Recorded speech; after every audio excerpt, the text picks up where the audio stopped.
The sound of silverware clinking against fine china is usually a sound of celebration.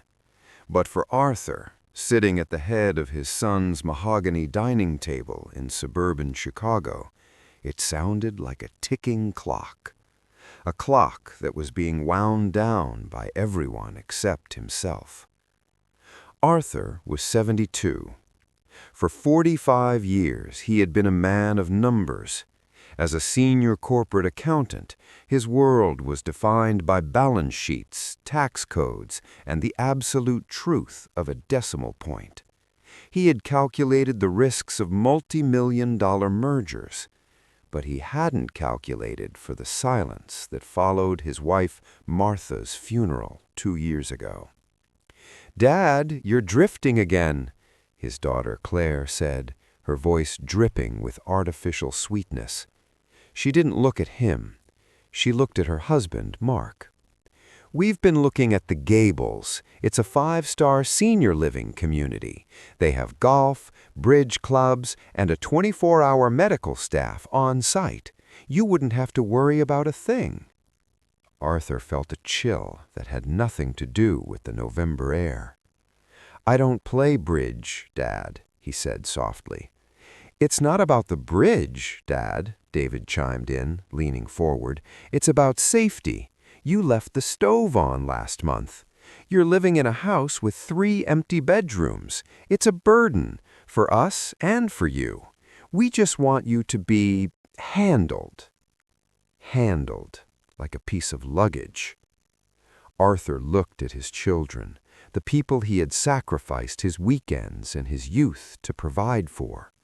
They saw a man who was failing. They saw a liability. But looking at the reflection in his wine glass, Arthur saw something else.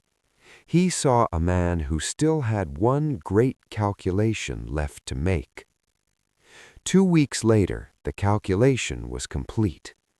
Arthur didn't move into the Gables. Instead, he signed a check that made his lawyer gasp. He bought 20 acres of rocky, neglected land in the freezing hills of northern Vermont.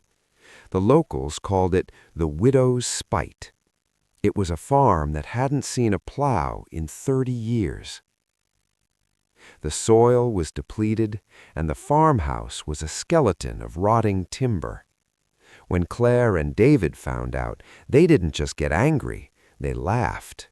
"A farm, Dad? You can't even keep a houseplant alive," David shouted over the phone. "You're throwing your inheritance away on rocks and dirt. You'll be back in a month begging us for a room."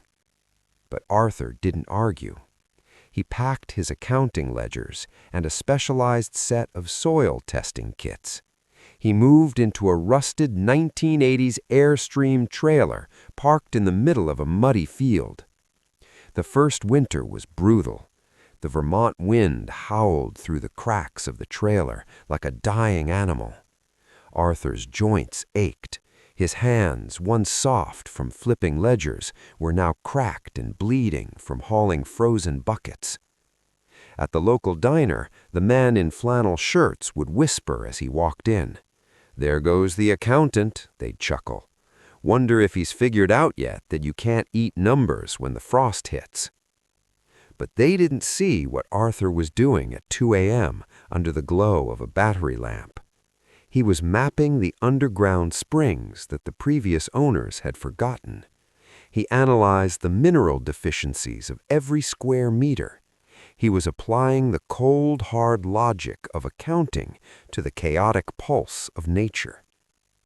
Spring didn't come with a flourish. It came with a struggle. Arthur had invested his life savings into something the locals thought was madness. Heritage seeds. Seeds of apples and heirloom tomatoes that hadn't been grown since the Great Depression. One afternoon, a massive spring storm tore through the valley. The hail was as large as golf balls. Arthur stood in his field, using his own body to shield the fragile saplings. He was shivering, his lungs burning from the cold. His phone buzzed in his pocket, a text from Claire. The offer for the nursing home is still open, Dad. Stop this before you kill yourself." Arthur looked at the tiny green stem in front of him, battered but still standing. "Not today," he whispered. 3 months later, the miracle happened. It started with a smell, a deep, intoxicating sweetness that drifted from his orchard. These weren't the shiny, wax-covered apples you find in a supermarket. They were small, ugly, and bursting with a flavor so intense it felt like tasting history itself. A famous food critic, lost on his way to a luxury resort, stopped by the farm stand. He took one bite of a black Oxford apple and closed his eyes. Within a week, the gravel road was packed with cars from New York and Boston. Top chefs were offering Arthur $50 a pound for his produce.